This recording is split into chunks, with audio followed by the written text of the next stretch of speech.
Ito lang ang napansin ko talaga na sa akin eh. Walang ibang politiko na ganito mag-explain ng mga plano niya. Ganito magpahayag ng mga gusto niyang mangyari sa Pilipinas. Kasi malalaman natin, common na sinasabi ng mga politiko, gusto kong ayusin yung mga yung antas ng pag-aaral. Yun lang. Yung health, kuno. Tapos yung para sa mga senior, gasgas na eh. Gasgas na yung mga yan eh.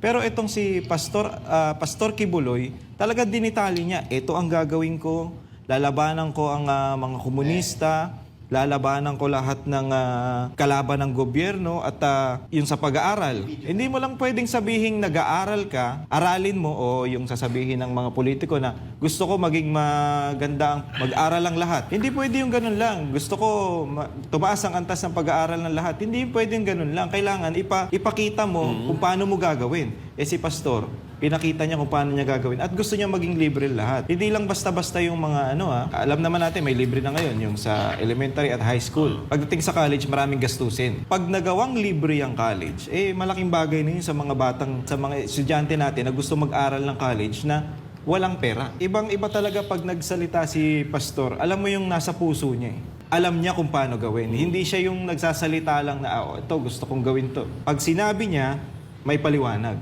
Pag sinabi niya, ramdam natin na mangyayari.